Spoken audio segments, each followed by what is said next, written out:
Muito boa noite, pessoal. Na aula de hoje, vamos continuar o estudo da resposta do réu. Na aula passada, vimos a contestação, que é o meio de defesa do réu. É por intermédio da contestação que ele, réu, vai se contrapor àqueles pedidos que foram feitos pelo autor. É neste momento processual que o réu vai se defender de todos os argumentos que foram trazidos pelo autor na petição inicial. Mas, e se o réu tiver a possibilidade de, na mesma ação, ele apresentar um contra-ataque? Ou seja, ele falar o seguinte ao Poder Judiciário: quem está errado nesta relação jurídica não sou eu, réu, e sim é o autor que está. Então ele faz a sua defesa e na mesma oportunidade ele apresenta uma prestação, um contra-ataque. Ele apresenta uma possibilidade de quem está devendo naquela relação jurídica não é o autor, e sim, não é o réu, e sim o autor. Há essa possibilidade e isso dá-se o nome de reconvenção. Então, a reconvenção é uma ação incidente, é uma ação dentro da ação principal, onde na mesma oportunidade da defesa, na mesma oportunidade da apresentação da contestação, o réu pode mover contra o autor uma pretensão.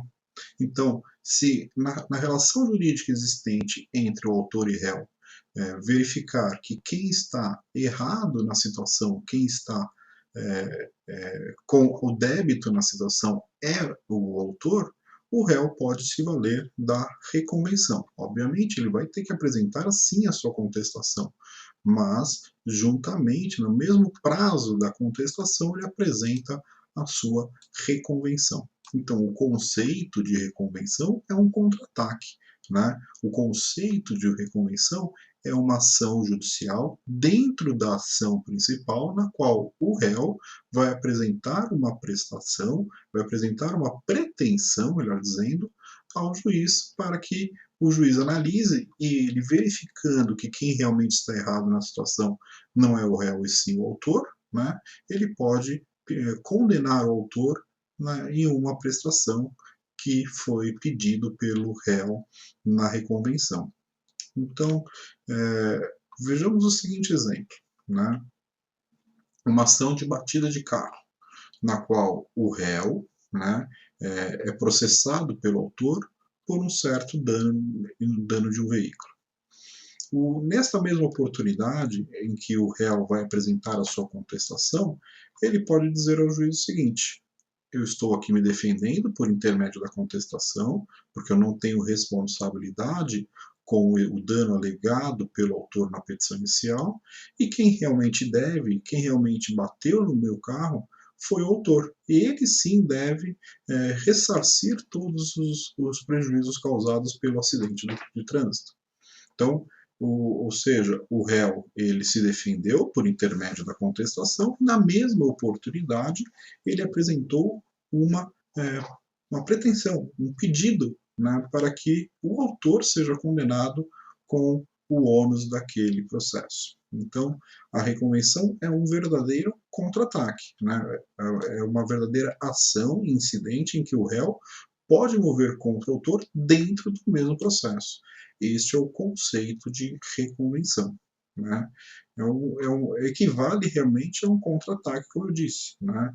Obviamente, né, eu não posso entrar com reconvenção sem qualquer tipo de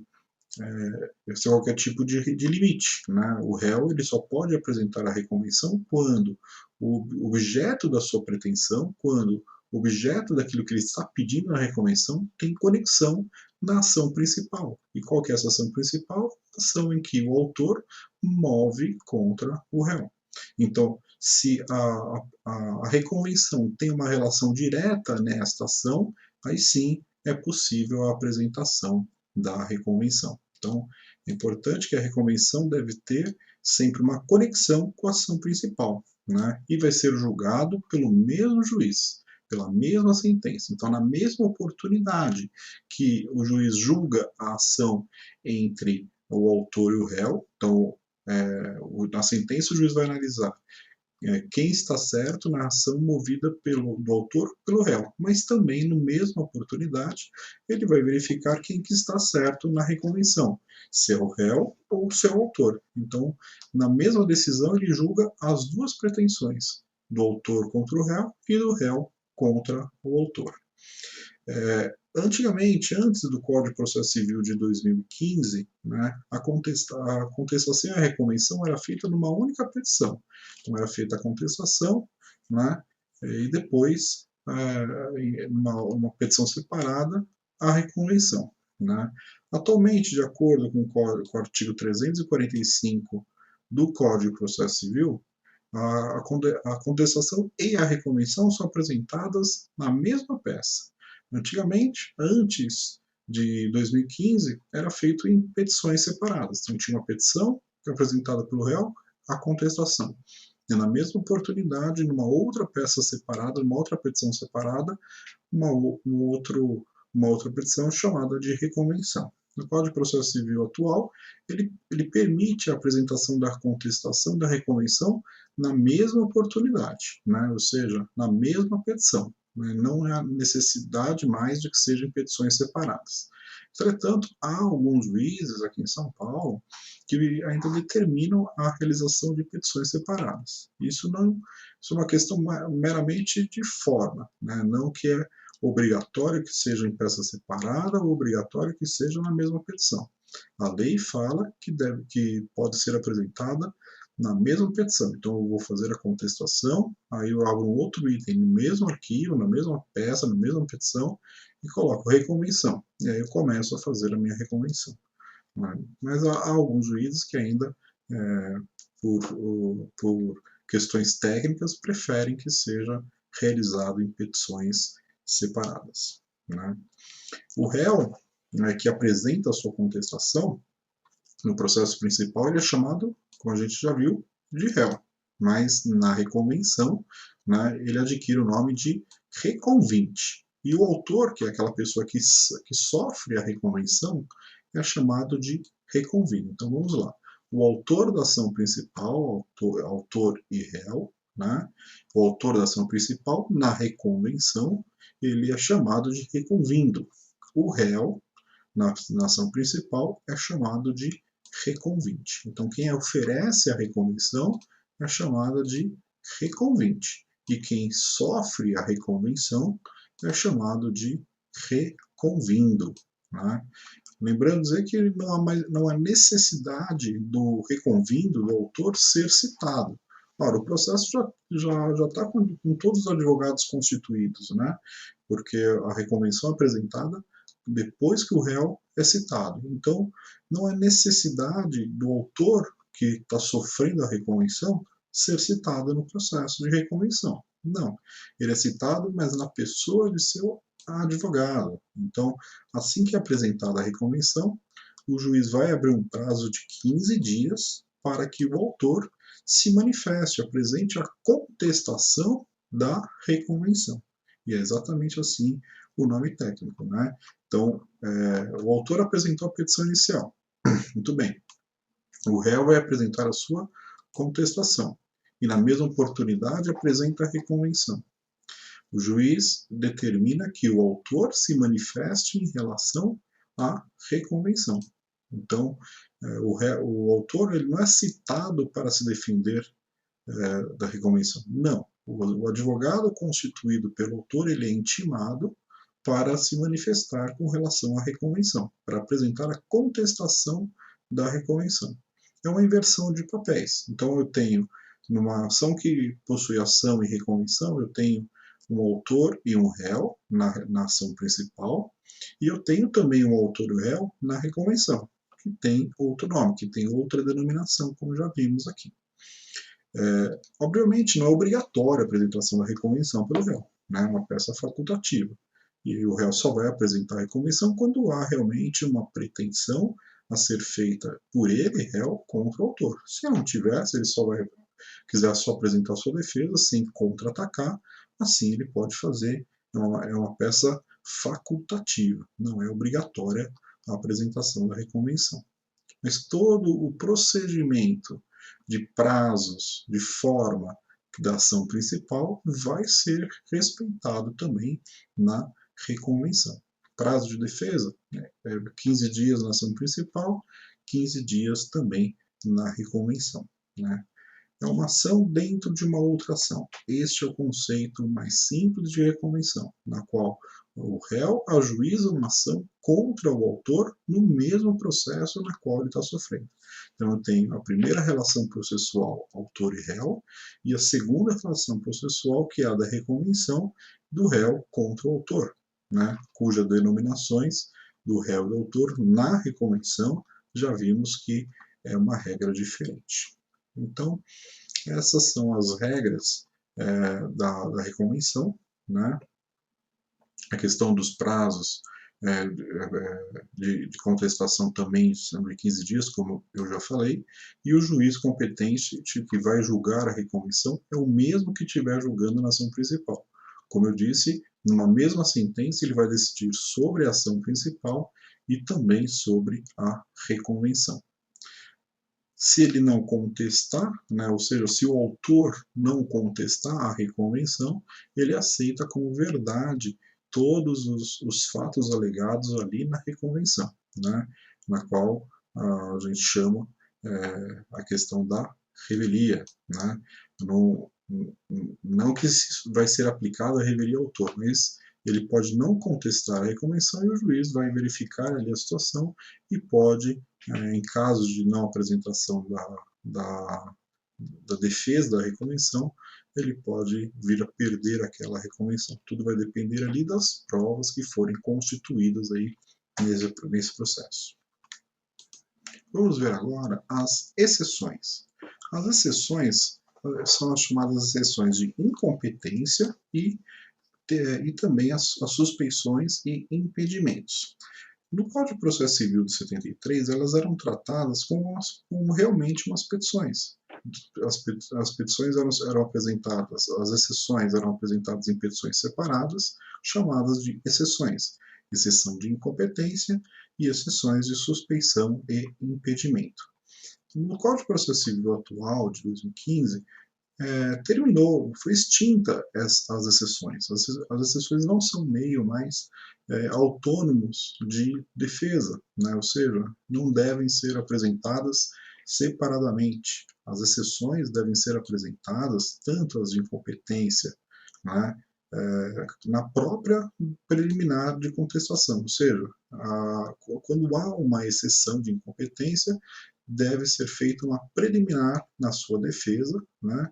Ou seja, abrir um item na contestação, apresentando ali as exceções. Né? Então, as exceções são aquelas exceções de incompetência e as exceções de suspeição e impedimentos. Então, temos 3 tipos de exceções. Exceção de incompetência, que pode ser relativa ou absoluta, né? Ou as exceções de suspensão ou de impedimento. As exceções de incompetência relativa, né, são aquelas exceções na qual que a gente chama que a ação foi ajuizada no fórum errado, na comarca errada, na cidade errada. Então, a ação deveria ter sido ajuizada na comarca da Praia Grande, né, mas ela foi ajuizada em Jundiaí, por exemplo. Obviamente, não há possibilidade do juiz de Jundiaí analisar uma situação que deve ser analisada pelo juiz da Praia Grande. Né? A esta situação, a gente dá o nome de exceção de incompetência territorial ou exceção de incompetência relativa, quando a ação é ajuizada perante o juiz não competente territorialmente para analisar aquela questão. Então, as exceções de incompetência relativa são aquelas exceções apresentadas no corpo da contestação, na qual a gente demonstra ao juiz que não é aquele juiz que deve analisar aquele processo, não é aquele juiz que deve julgar aquele processo. Há regras de competência no Código de Processo Civil que determina qual juiz que vai julgar uma ação ou qual juiz que vai julgar outra ação. Por exemplo, Uma ação que, um fato que aconteceu no Ipiranga não vai poder ser analisado, por exemplo, né? Um acidente de trânsito, por exemplo, no Ipiranga, na qual o réu e o autor moram na região de Ipiranga, eu não posso ajuizar essa ação, por exemplo, no Fórum de Campinas, que não tem nada a ver com o local e a situação na qual aconteceu o acidente. Então, se a ação é ajuizada em Campinas, o réu pode apresentar uma exceção de incompetência relativa, que é aquele meio de defesa na qual ele, réu, vai falar que não é o juiz de Campinas competente para analisar aquela questão. A exceção de incompetência absoluta é a chamada exceção de incompetência material, na qual aqui a gente não vai discutir a localidade de onde o processo vai julgar, e sim o tipo de juízo que vai analisar uma questão. Ora, eu não posso determinar que um juiz da vara da família e sucessões analise uma ação criminal, por exemplo, ou que um juiz de uma vara de família e sucessões analise uma ação de aposentadoria, por exemplo. Por quê? Porque o juiz da vara da família e sucessões ele só vai tratar de ações voltadas a questões familiares. Então, se uma ação é ajuizada, por exemplo, perante a vara da família e sucessões, mas a matéria que está sendo deduzida naquele processo não tem nada a ver com o direito de família e sucessões, obviamente essa ação não pode ser julgada perante esse juízo e deve ser, sim, se apresentada uma ação dessa, uma exceção de incompetência absoluta. Ou seja, o réu falando que não é este juiz que deve analisar este processo, porque este juiz ele não possui competência material para analisar esse processo. Então, é a mesma situação de uma ação tributária ser analisada, por exemplo, por um juiz criminal, ou uma ação tributária sendo analisada por um juiz do trabalho. Né? Então, quando isso acontece, há a possibilidade da apresentação de uma exceção para defender ali a incompetência, seja ela relativa ou absoluta. Se for relativa, eu falo que a incompetência é em razão do território, ou seja, da questão geográfica, da localidade do fórum que vai analisar aquela questão. Aqui eu não discuto na incompetência relativa ou incompetência territorial, eu não discuto se o juiz tem ou não tem a competência material. Não. Na competência absoluta, na incompetência absoluta, aí sim eu vou falar a questão da competência material, a competência do tema que está sendo discutido naquele processo. Até antes do Código de Processo Civil de 2015, as exceções eram apresentadas como peça autônoma. Né? Era uma peça da contestação e uma peça da exceção. O Código de Processo Civil de 2015 agora fala que as exceções devem ser apresentadas como as exceções de incompetência devem ser apresentadas como uma questão preliminar, ou seja, um item da contestação. Já as exceções de impedimento, né, e suspeição, que a gente vai ver daqui a pouco, aí devem ser apresentadas em peça específica. Então, as exceções de incompetência relativa, né, sejam ela absoluta ou material, elas são apresentadas não mais em peça autônoma, e sim em peça em preliminar, em um item da contestação.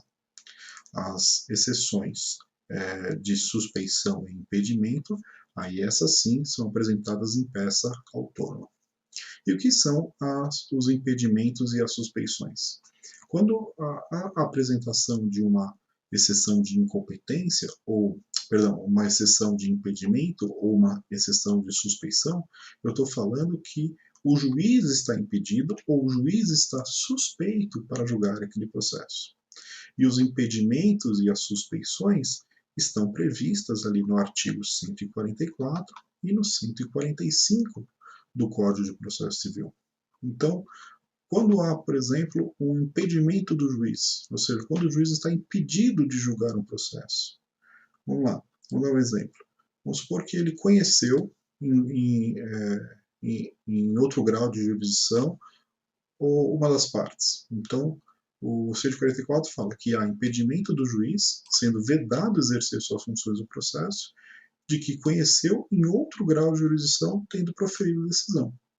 Então, se ele conheceu em outro grau de jurisdição as partes daquele processo, né, e a matéria daquele processo, ou seja, se ele já analisou a matéria daquele processo em outra ocasião, ele não pode analisar de novo, porque é assim um impedimento. Um outro exemplo é quando, eventualmente, né, quando for herdeiro, né, donatário ou empregador de qualquer das partes. Se ele é herdeiro, né, de uma das partes, ele vai poder julgar esse processo? Obviamente que não, ele está impedido de julgar aquele processo. Se, por exemplo, ele é sócio ou membro da direção ou administração da pessoa jurídica de parte no processo. Ele é sócio ou administra uma empresa que é parte no processo. Ele não pode julgar a empresa na qual ele é sócio. Então, há sim algumas possibilidades na qual o juiz está impedido, e os impedimentos estão previstos lá no 144 do Código de Processo Civil, que é esse aqui que eu destaquei aqui para vocês. Se o juiz, por exemplo, um outro exemplo, ele promove ação contra a parte ou o advogado de uma das partes. Se ele está litigando com o advogado de uma das partes, ou se ele está litigando contra uma das partes, o autor ou o réu, ele não pode julgar o processo no qual ele tem um outro processo contra o juiz, quer dizer, o juiz tem um outro processo contra o autor, ou contra o réu, ou contra os advogados. Quando acontece esses impedimentos, ou seja, quando o juiz não pode julgar o processo porque uma dessas hipóteses, de 1 até 9, estão presentes, né? E este item 9 é muito claro, né? Como que o juiz vai julgar um processo na qual ele, juiz, tem uma ação contra o advogado, ou do autor ou do réu, ou tem uma ação contra o autor ou contra o réu do processo. O juiz tem que sempre estar ali isento de qualquer interesse, né? Então, para evitar problemas com relação a essa falta de isenção do juiz, quando acontecem essas hipóteses, o juiz está impedido, ele está proibido de julgar aquele processo. E se o juiz não declara, o juiz, na verdade, ele tem que declarar o impedimento de ofício, ou seja, ele tem que declarar o impedimento sem qualquer ali provocação das partes. E se ele assim não fizer, as partes podem apresentar a exceção de impedimento. E como vimos, a exceção de impedimento, aí sim, deve ser feito em peça separada, em peça autônoma, né, na forma lá do artigo 146 do Código de Processo Civil. O 144, então, fala das formas que vai ser feito a exceção de impedimento. Todas essas formas aqui, quando visualizadas, devem ser motivo de impedimento do juiz. E as suspeições? As suspeições são ocasionadas, né, nessas hipóteses aqui do artigo 145, que é do inciso 1 ou até o inciso 4. Quando uma dessas hipóteses estiverem presentes, o juiz está suspeito para julgar o processo. Um exemplo aqui é do inciso 1º, quando o juiz é amigo íntimo ou até inimigo de qualquer das partes ou seus advogados. Vamos supor que o juiz é amigo íntimo ali do autor ou amigo íntimo do réu ou dos advogados. Ele não pode julgar o processo porque ele está suspeito de acordo com o artigo 145. Aí vocês me perguntam, professor, como é que se prova a suspeição? Na bem da verdade, o juiz tem obrigação de informar que ele está suspeito por ser amigo íntimo do autor, do réu ou dos seus advogados. Se isso ele não fizer e ficar descoberto, se descobrir no futuro que realmente havia essa amizade íntima do autor e do réu, o que é amizade íntima? Amizade íntima é aquele amigo que vai na casa do outro, que frequenta o mesmo seio familiar, né? as mesmas festas, os mesmos encontros. Isso sim é amizade íntima. Não é conhecido, né? Sim, a amizade íntima é aquela que há um contato direto entre as partes. E a prova da amizade íntima pode ser feita por qualquer meio. As redes sociais estão aí para isso, né? Para se provar realmente a amizade íntima das partes. E o Facebook, Instagram e qualquer outra rede social onde se verifica fotos ou comentários ou que seja um, né, estando na rede social do outro, já é fator para se declarar ali a suspeição do juiz. Então, a suspeição está prevista no artigo 145, né, e está aqui as hipóteses, do inciso 1 até o inciso 4 do Código de Processo Civil, e os impedimentos estão previstos no artigo 144. Se verificado uma das hipóteses de impedimento ou suspeição, deve ser apresentada uma exceção de uma exceção de suspeição ou impedimento. Essa exceção de impedimento ou suspeição é por em peça separada, e aí vai ser julgado ali se realmente o juiz está suspeito ou se ele está impedido. Então, as exceções, a incompetência, ela é feita na mesma petição, né, como preliminar de defesa, e as exceções de suspeição e impedimento são feitas em peça separada, em peça autônoma. Então, essa é a outra forma de defesa, a outra forma de resposta do réu. Vimos a contestação, vimos a reconvenção e hoje vimos também as exceções. Na aula que vem, a gente continua com revelia. Então, gostaria que todo mundo assistisse a esse vídeo inteiro e também participe das aulas, né, no Microsoft Teams, onde a gente vai discutir principalmente essas situações aí na aula de hoje, que é a reconvenção e as exceções. Né? Dei uma boa lida principalmente nas exceções e as diferenças entre exceções de incompetência, exceções absolutas, né, as exceções de suspeição e impedimento. Está tudo ali previsto nos artigos 146, 144, 145 e também no artigo 304 até 311. O 304 a 311 são as exceções de incompetência relativa e absoluta, as territoriais e as materiais, e o 144, o 145 e o 146 fala das suspeições por impedimento e suspeições e exceções por impedimento e também por suspeição. Então, temos aí as exceções, dividindo exceções de impedimento e exceções de suspeição, e as exceções de incompetência relativa e as exceções de incompetência absoluta. Com isso, a gente termina então a aula de hoje. Na aula que vem, vamos ver revelia, né? E participem sempre das aulas para esclarecimento das dúvidas. Muito obrigado a todos e uma boa noite.